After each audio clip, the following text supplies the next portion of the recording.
Vicky depan, Vicky. Vicky tengah, Vicky depan.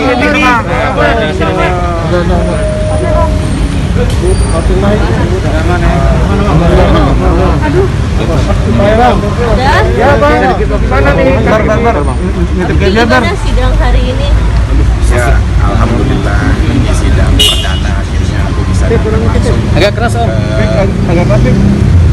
pengadilan negeri Jakarta Selatan gitu. Bahwa kemarin kan aku sidangnya di virtual, sidangnya di dalam rutan Salemba, tapi berkat ya alhamdulillah kebijakan dari Ketua Majelis Perjuangan Keluarga dan kuasa hukum akhirnya aku bisa langsung datang sekarang ke pengadilan negeri Jakarta Selatan.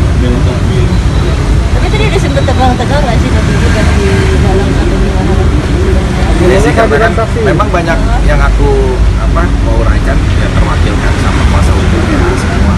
Cuma ada satu statement tadi yang aku uraikan, gitu, aku pertanyakan. Terus di saat aku menyampaikan aku jadi kayak flashback ingat kejadian, makanya disampaikan dengan mungkin perasaan yang seperti apa sampai agak terbata gitu dalam bicaranya gitu. Cuma aku menyampaikan tadi aja gitu, bahwa ya di dalam aku sebagai berkeyakinan muslim, selain kita mematuhi ataupun menunjukkan di atas peraturan dunia atau positif negara, aku juga punya aturan ketuhanan yang aku benar-benar tegakkan di dalam hukum syariahnya gitu loh, sesuai tadi surat An-Nisa ayat 34 bahwa seorang wanita yang soleha adalah ia yang taat kepada Allah, bertakwa dan menjaga diri saat suaminya tidak ada. Jadi aku tuh hanya berpatokan dari situ. Terus juga dari kategori tiga jenis perjinahan, ada aku bilang ada muhsan, ada ghairi muhsan, dan juga ada jinala. Aja sih ya. Tapi aku terharu juga ketika membacakan tentang tadi bilang perjalanan. Ya, kalau mungkin orang lain kan melihat posisi ini sebagai pengamat.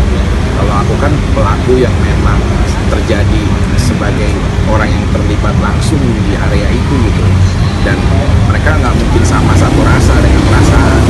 Di saat menyampaikan berbeda tingkat emosionalnya, tingkat historisnya, psikologinya gitu sih. Lebih ke situ aja lah.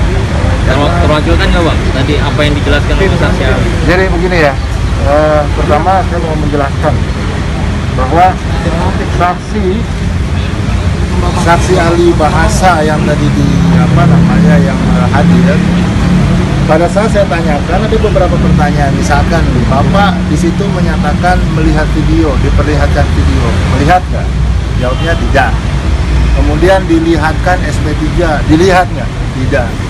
Terus kemudian saya tanyakan lagi, kalau memang itu yang disampaikan penyidik terkait BAP saksi, karena dia hanya merujuk pada BAP saksi. Nah, ketika saya tanyakan, kalau ternyata konteks hari ini saksi tidak ada yang mengatakan hal demikian, tidak ada yang bilang botakin. Dari kemarin kita nggak ada yang melihat, ada nggak yang botakin, nggak ada. Terus kemudian ada nggak disuruh telanjang gitu. Kita tanya satu, tidak ada. Yang mendengar itu tidak ada. Yang melihat siapa yang mengucapkan itu juga tidak ada. Wartawan ada 2 yang sudah diperiksa menyatakan tidak tahu. Terus kemudian Pak RT, Bu RT menyatakan juga tidak tahu. Begitu juga dengan tersangka pelapor. Mereka hanya pinjaman pun tidak melihat untuk mengucapkan kalimat apapun. Gitu loh. Oleh karena itu kami yakin bahwa apa yang disampaikan daripada daripada saksi ahli tadi hanya pada konteks kalimat kata, tidak melihat struktur ke belakang kenapa kalimat itu diucapkan, kondisi psikologis seperti apa ketika itu diucapkan. Padahal tadi sudah dijelaskan oleh pada saksi bahwa bahasa itu tercermin dari kejiwaan yang yang mengucapkan. Ketika saya tanyakan, tadi dia sempat ragu, Pak, kalau kondisi kejiwaan bahwa itu diucapkan pada seorang istri, kan begitu, yang dilihatnya berada di dalam satu kamar, itu seperti apa? Wajar tidak? Ditanya wajar. Nah, inilah yang kemudian saksi ahli bahasa pun berbimbang membenarkan dalam konteks bahwa bahasa itu wajar saja diucapkan oleh pada saat itu ya, kejadian hari itu dia wajar saja pada seorang suami. Nah, yang menjadi masalah adalah ketika kalimat-kalimat yang tadi itu, perkata-perkata itu, ada kalimat zina, dia jelaskan tuduhannya adalah sudah pakai baju atau tidak bersenggama. Konteks perzinaannya tidak senggama dan disajikan oleh di BAP pada saat itu adalah tidak pakai baju. Saya tanyakan, Pak, kalau ditanyakannya pada saat tidak pakai baju, kalau ternyata setelah itu pakai baju gimana? Apakah terjadi perzinahan? Apakah tuduhan zina itu tidak menjadi fitnah? Kembali menjawab kalau memang konteks ke belakang ya tidak. Artinya apa? Saksi ahli bahasa di sini adalah hanya menerangkan sajian saja yang disajikan.